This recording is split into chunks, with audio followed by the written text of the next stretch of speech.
Hey everyone, and welcome back to the channel. Today, we're diving into a really important topic that could save you some serious headaches and money, especially if you're on the hunt for a Nintendo Switch 2. We're talking about the second-hand marketplaces like those big box stores with open box deals, online marketplaces like eBay or Craigslist, or even picking up a used console from your local GameStop. There's a new kind of buyer beware situation brewing, and it's something you absolutely need to know about. Now, this isn't some far-off hypothetical. It appears someone has already been impacted by this, even from a well-known retail chain. We're going to break down what happened, and more importantly, what you should be looking out for so you don't fall into the same trap. So, if you're planning on getting a Nintendo Switch 2, especially a pre-owned one, stick around, because this is crucial information. And if you find this video helpful, please hit that like button and subscribe if you're new here. Okay, so let's rewind a bit. You might remember a while back, I made a video about the MIG switch. For those who aren't familiar, it's a device that essentially allows you to create backups of your own physical game cartridges. The idea is that each legitimate game cartridge has a unique identifier, and the MIG switch works by using these unique IDs from your own games. But here's where a really interesting question came up in the comments section, and it sparked a lot of thought for me. Someone asked, hey, what if you rent a game, dump it using a MIG switch, then return it? If someone else then plays that same physical game and your switch gets banned, how do you avoid that? It's a tricky question, right? Because technically, to play a legitimate game, the physical cartridge needs to be with your console. This got me thinking a lot about the potential ramifications, especially with the upcoming Nintendo Switch 2 generation. It seems Nintendo has really stepped up its game. They found a way to detect these unauthorized cartridges like the MIG switch, and when they do, the consequences are pretty severe. We're talking about your Nintendo Switch getting a total ban from online play, from accessing their servers, and you'll typically see a specific error code pop up. Now here's where it gets really problematic. Some of these systems, once they're hit with that ban, become incredibly limited. You might not be able to access the Nintendo eShop, download updates, or even use many of the system's core features. And get this, if you try to do a factory reset on a banned system, you might not even be able to sign into a Nintendo account to get it fully functional again. Essentially, what you're left with is a very expensive, very limited device. So, what do people do with these bricked or effectively useless systems? Well, it's not a new concept, unfortunately. We've seen this play out before with other consoles. Sometimes, people will try to return them, trade them in at stores, or even worse, try to pass them off to unsuspecting buyers on the second-hand market. Think back to the Xbox 360 and the infamous Red Ring of Death, or even consoles getting banned from Xbox Live or PlayStation Network due to cheating or other violations. People would often try to get rid of these problem consoles. I definitely remember this happening a lot with the Xbox 360. Not just because of hardware failures, but also because people would get banned from Xbox Live or PlayStation often for cheating in games like Call of Duty. And once banned, they'd try to offload those systems. Fast forward to today, and we're seeing similar patterns emerge with the Nintendo Switch 2. People have been sending me screenshots and links to headlines popping up all over the place, likely because of my previous MIG switch video. Headlines like, the second-hand Nintendo Switch 2 market is already a minefield of bricked consoles, and beware that pre-owned Nintendo Switch 2 you're thinking about buying might already be bricked. Another one even said, warning as some people are returning bricked Nintendo Switch 2 consoles after using MIG cards. Naturally, I dug into this to understand where this information was coming from. And it appears that at least one clear account has emerged, logged in detail on Reddit. A person shared their story of searching for a Nintendo Switch 2.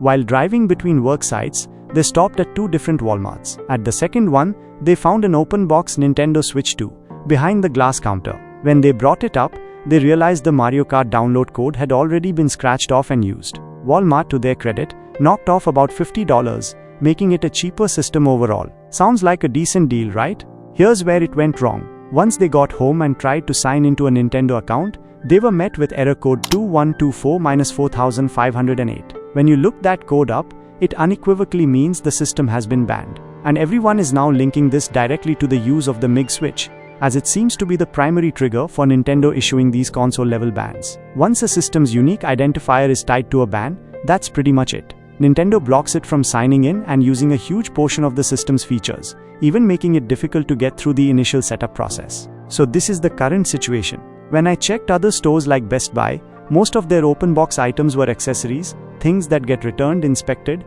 and then put back out. But it's incredibly difficult for these retail employees to thoroughly test every returned console for full online functionality, especially for something as specific as whether it can get past a ban screen that would otherwise look like a normal startup. A system might turn on, look perfectly fine, but be unable to access the eShop or connect to Nintendo's servers. This problem isn't just limited to big box stores though. It extends to places like eBay, Craigslist, and even GameStop, essentially anywhere a system can be traded in, returned, and then resold. If everything looks okay in the box, an unsuspecting buyer could easily end up with a banned system. Imagine someone realizes their console is banned, and they're within their return period. They might think, I wonder if I can just slip this by them? And unfortunately, as we've seen in the past with other console generations, it does happen.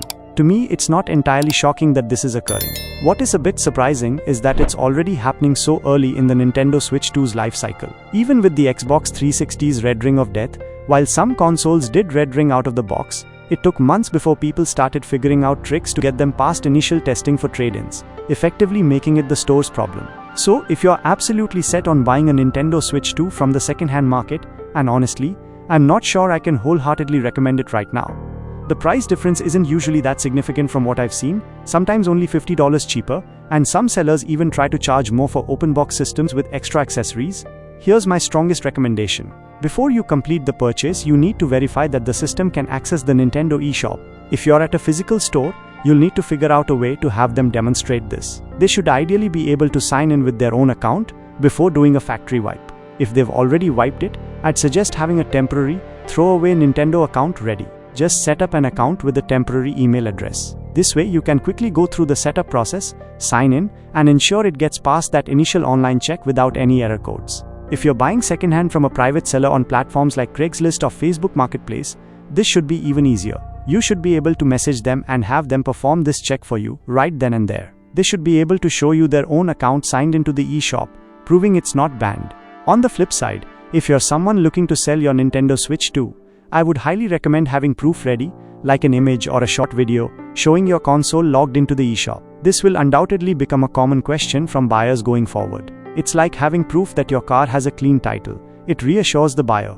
Now, do I think this is going to become a widespread minefield, where every second-hand Nintendo Switch 2 is bricked, as one headline suggested? Not necessarily. While the MIG Switch has certainly made headlines, and it's fascinating that Nintendo has found a way to detect it, I don't believe that a massive number of people out there currently own a MIG Switch specifically for the Nintendo Switch 2.